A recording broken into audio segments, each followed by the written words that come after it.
एक बार फिर से स्वागत है आपके अपने YouTube channel Vikrant Gautam SST classes में। अब तक वीडियोस में हमने जो पहला चैप्टर था सिविक्स का वो कंप्लीट किया है।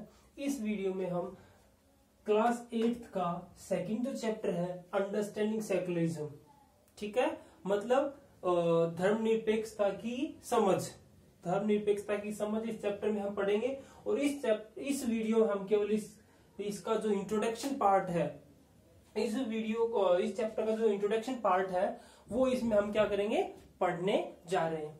तो शुरू करते हैं। जस्ट इंट्रोडक्शन है, उसके बाद व्हाट इज सेकुलरिज्म और why is it important to separate religion from the state और व्हाट इज इंडियन सेकुलरिज्म, ये हम अगले 2-3 वीडियो में इस चैप्टर को 2 वीडियोस में कंप्लीट कर देंगे। तो कह रहा है कि suppose you are living in the part of USA, आप हिंदू और मुस्लिम है, यू आर हिंदू और Muslim and living in the part of USA, आप हिंदू और मुस्लिम है और एक यूएसए के किसी भी हिस्से में आप रह रहे हैं। कहां पे? उस हिस्से में जहां पर where Christians are very powerful, जहां पे जो क्रिश्चियन फंडामेंटलिस्ट है वो पावरफुल है, शक्तिशाली है।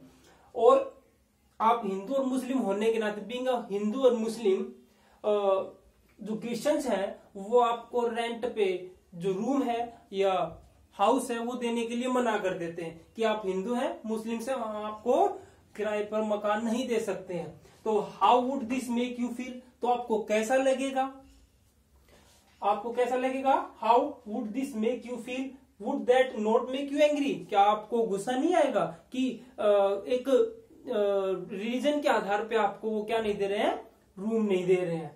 तो और फिर आपको गुस्सा आएगा तो your anger could take 2 forms, तो जो आपका क्रोध है, गुस्सा है, क्योंकि वो पावरफुल है, आप उनके साथ लड़ाई नहीं कर सकते, तो आपका जो गुस्सा है वो 2 रूप में उभर करके सामने आएगा। वो 2 रूप कौन कौन से हैं? Same treatment with Christians where Hindu और मुस्लिम्स आर इन मेजोरिटी। आपके दिमाग में ये आएगा कि जहां पे हिंदू और मुस्लिम मेजोरिटी में है, जहां बहुमत में है, पावरफुल है, जहां पे जिस एरिया में, वहां पर भी इनके साथ वैसा ही बर्ताव किया जाए क्रिश्चियंस के साथ जो यहां पे इनके साथ किया गया है, ठीक है। एक तो ये आएगा। दूसरा है no one discriminate on the basis of religion, और as being a good human आपके दिमाग में ये आएगा कि क्या कि नहीं, धर्म के आधार पर किसी के साथ भेदभाव नहीं होना चाहिए, और रिलीजियस बेस्ड डोमिनेशन है उसका क्या होना चाहिए, शुड एंड। जो रिलीजियस बेस्ड डोमिनेशन है, जो धर्म आधारित जो प्रभुत्व है उसका अंत होना चाहिए।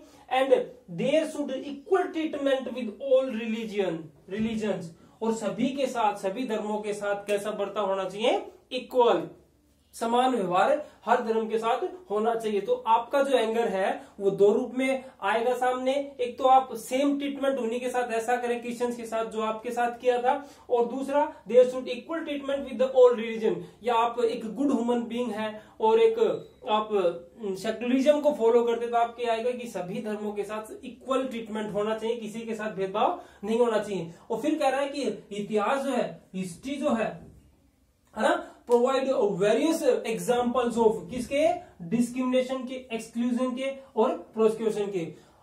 इतिहास में बहुत सारे आपको उदाहरण मिलेंगे डिस्क्रिमिनेट के, एक्सक्लूजन के और प्रोसिक्यूशन के, हत्याकांड के, नरसंहार और डिस्क्रिमिनेट जो है भेदभाव के बहुत सारे एग्जाम्पल आपको मिलेंगे। किस आधार पे? धर्म के आधार पे, जहां पे भेदभाव हुआ है, डिस्क्रिमिनेट और एक्सक्लूजन जिनका हुआ है, बहुत सारे एग्जाम्पल है। एग्जाम्पल आपकी बुक में दिया हुआ है हिटलर जर्मनी, जो हिटलर जो था तानाशाह था, एक डिक्टेटर था। तो जर्मनी में जहां पे ज्यूज के साथ, ज्यूज वर प्रोसिक्यूटेड, जहां पे मतलब 1 lakh peoples, almost 1 lakh peoples were killed in Hitler Germany. तो ज्यूज थे, उनको इतना नरसंहार हुआ था कि जो यहूदी थे उनको, उनकी बड़े स्तर पर उनका बुरा बर्ताव किया, उनको मार दिया गया, हत्याकांड हुआ उनके। दूसरा एग्जाम्पल मिलता है, लेकिन फिर जो ज्यूज हैं उन्होंने भी पहला जो ट्रीटमेंट था कि उन्हीं के साथ वैसा, तो ज्यूज ने इजराइल अपना एक अलग से इजराइल जो देश है वो कौन सा है, जहां पे क्या है, यहूदी जो है मेजोरिटी में है ना, तो उन्होंने भी सेम वैसा ही ट्रीटमेंट किया, किसके साथ, मुस्लिम्स के साथ, क्रिश्चियंस के साथ, ठीक है ना। जैसा जर्मनी में उनके साथ हुआ था, तो उन्होंने भी जो मुस्लिम्स हैं और जो नॉन ज्यूज है उनके साथ वैसा ही उन्होंने बर्ताव किया, सेम ट्रीटमेंट उनके साथ उन्होंने किया। दूसरा, सऊदी अरब में, सऊदी अरबिया का एग्जांपल लेते हैं, जहां पर जो गैर मुस्लिम है, non Muslims are not allowed to build temple, church etcetera, कि जहां पे नॉन मुस्लिम्स है, गैर मुस्लिम है, वो मंदिर नहीं बना सकते, अपने चर्च नहीं बना सकते। कहां पर? सऊदी अरब में उनको अनुमति नहीं है। And NOR could they assemble in public places for prayer, और ना ही वो जो सार्वजनिक जगह है वहां पे प्रार्थना करने के लिए एकत्रित हो सकते हैं। ठीक है, ये सारे एग्जाम्पल आपको आपकी बुक में देखने को मिलेंगे। ठीक है, दूसरा जो है, अब यहाँ पे हमने देखा कि किस आधार पे, धर्म के आधार पे बहुत सारे एग्जाम्पल डिस्क्रिमिनेशन के, एक्सक्लूजन के, प्रोसिक्यूशन के आपको देखने को मिलते हैं। तो फिर कह रहा है कि जो रिलीजियस बेस्ड जो वो है डोमिनेशन है, मेजोरिटी जो है, इस प्रकार का जो डिस्क्रिमिनेशन है, एक्सक्लूजन है, प्रोसिक्यूशन है, वो और आसानी से इजीली फॉलो किया जाता है जहां पे कोई भी राज्य, कोई भी कंट्री किसी भी धर्म को फॉलो करती है, किसी एक धर्म का फेवर करती है। ठीक है ना, मतलब कोई भी देश है जहां पे एक धर्म को, जहां पे मेजोरिटी में और फॉलो करते हैं, तो इस चीज के एग्जाम्पल और अधिक आपको देखने को मिलेंगे। क्लियर? तो भारत जो है, आपको पता है कि एक सेकुलर कंट्री है, और अगले वीडियो में हम पढ़ेंगे कि सेकुलर क्या होता है, सेकुलर कंट्री क्या होता है, सेकुलरिज्म क्या होता है, ये सारी चीजें अगले वीडियो में हम पढ़ेंगे। तब तक के लिए थैंक यू। और एक बात और कि आपका प्यार सपोर्ट बहुत मिल रहा है, तो लाइक आप ज्यादा ज्यादा करें, ज्यादा ज्यादा शेयर करें अपने दोस्तों को, ताकि वो भी इस चीज का जो हम ये टॉपिक कर रहे हैं वो भी इसका जो है लाभ उठा सकें। Thank you and have a good day.